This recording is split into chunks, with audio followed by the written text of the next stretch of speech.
Welcome back to WB Mason Presents the Joe Girardi Show. Earlier in the week, ESPN released a report that Alex Rodriguez, along with some other major names in Major League Baseball, could be suspended for a substantial amount of time due to their link to biogenesis. Joe, you were asked about it earlier in the week as far as what you thought about everything that's going on with Major League Baseball right now. When we talk about this, my concern is about the game and the game being clean and the game, just being good. And I'd hope that we were through it, but obviously maybe we're not. We're going to find out. But we'll let MLB handle it. I think the game is always bigger than one individual, 10 individuals, 100 individuals, 1,000 individuals. This game has went on for a long period of time. And I think the important thing is you try to learn from everything that happens in the game, whether it's good or bad or indifferent. You try to learn. Players are well informed. That's the bottom line. I mean, you'd have to have your head buried in the sand to know that there are repercussions if you don't do things properly. All right, Joe, so obviously some guys could be affected by that, but that's going to take a lot of time for things to unravel. I know you've always said your main concern is the 25 guys in that clubhouse. So how do you think news like this affects them? Well, I think our guys have probably dealt with enough distractions around New York because there's a lot of stuff that goes on that they're able to push it aside. They're able to approach the game and get ready for each game. But our heart goes out. Alex is one of our guys, and we understand that. I mean, there's an investigation, but he still is one of our guys, and he's around us, and he's helped us, and you worry. But my biggest concern, as I said, is the game, because there's a lot of kids that watch this game, and you want it to be done the right way. You want kids to do things the right way and take the right steps. As far as Alex is concerned right now, anything new with his rehab process? Well, he is making progress. He is moving more side to side as he's taking ground balls. He's taking more BP. At some point, I'm sure he'll start taking some live batting practice, which is a step forward, but he's not there yet. We'll move back to on-the-field activities as far as the pitching staff is concerned, and I have to believe with some of the performances you've had from CC Sabathia and Phil Hughes, you're feeling pretty good about the way guys Yeah, I am. CC has really picked it up, and it started at the game against Boston. They had another good game against Cleveland. We really needed length out of him. We got 9 innings out of him, and it's CC's one of those guys that can get on a great roll, and now's a great time. And then you get an outstanding performance by Phil Hughes in Seattle, where I thought he mixed his stuff a lot better, used his curveball, slider, and changeup more effectively, and it made his fastball better.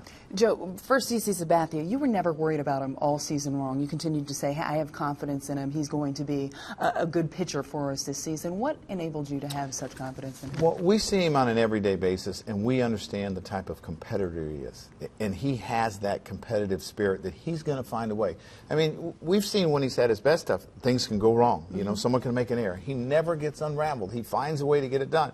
And we really believe would find a way to get it done, and that's what he's doing. And it seems like when it warms up is when he's at his best. Any rhyme or reason for that? I have no idea, because he grew up in the Oakland area, and it's not always really warm. Maybe he grew up in the part of Oakland that's warm and not on the San Francisco side, but he loves the heat. Now, Hughes, you mentioned how he'd used his breaking stuff a little bit more. How much does he need to continue to do that to have success? Well, I think it's going to keep him out of a lot of long at-bats. I also think it's going to keep him from people fouling off so many pitches on him. I mean, that's when he gets in those 9, 10 pitch at-bats, and then eventually you're not perfect. You're going to make a mistake, and he did not have that when he faced Seattle because he used his other stuff. Joe, now a lot has been made about him being a fly ball pitcher at Yankee Stadium, where maybe the dimensions aren't quite as favorable. Yeah, that's true.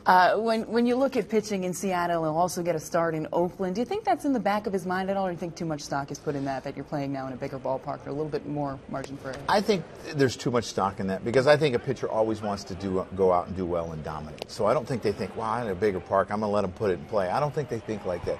I think all they think about is making their pitches. Now you look at Hiroki Kuroda, had a little bit of a rough night in the 4th inning of Friday night, but really has not won in 4 games. And you look at some of those starts, the Mets one in particular, he certainly pitched great in that one, but the other ones, what have you seen from Kuroda lately? Well, in Seattle, he lost his slider. But one of the things I've seen is, I think we scored 1 run in Seattle, and we scored 0 against the Red Sox. He's not really getting a lot of run support, and we got to give him some run support and something to work with when he goes out there, and I think that would help him. How much do you think that weighs on a pitcher's mind when they're on the mound? I don't have much of a margin of error because they're not scoring runs. Well, I think it does weigh on them a little bit, because they know, if you're got a 4-run lead or 5-run lead, you might be a little bit more aggressive, or you may not worry about just that one hitter. You're going to go right at him in a sense instead you walk him, and then it turns into a single, and then it turns into a bigger inning. So I think it does make a difference. How difficult is it for a pitcher to go through a stretch like that where they haven't won a game in 4 and not always due to their own fault? Well, I think it's hard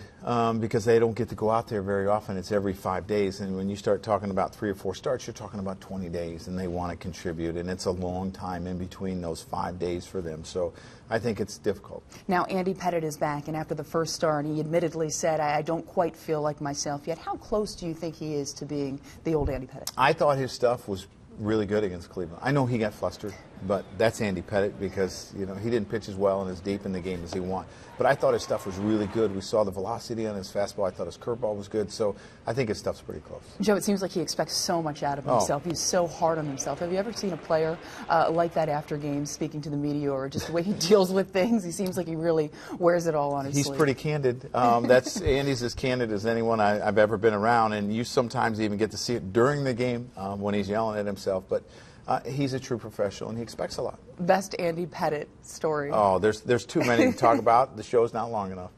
As far as David Phelps is concerned, one of the younger members of the rotation, obviously this year, the first year that he's a full-time member of that rotation. So what have you seen from him that you like? What do you think he still needs to improve on? Well, I think he has pitchability, and what I mean by that is he can throw a lot of different pitches at any time.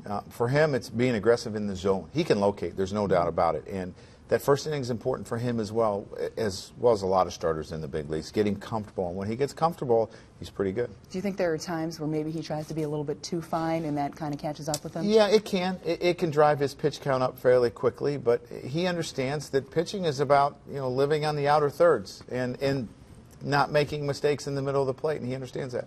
You look at the starting staff, and they've been pretty good as of late, but the bullpen as a whole all season long has really been fantastic. Did you know what you had in that bullpen coming into the season? Well, we thought our bullpen would be pretty good, and when we left spring training, we were counting on our pitching because we knew we had some key guys from our lineup hurt, and we said our pitching is going to carry us, and they've done a really good job.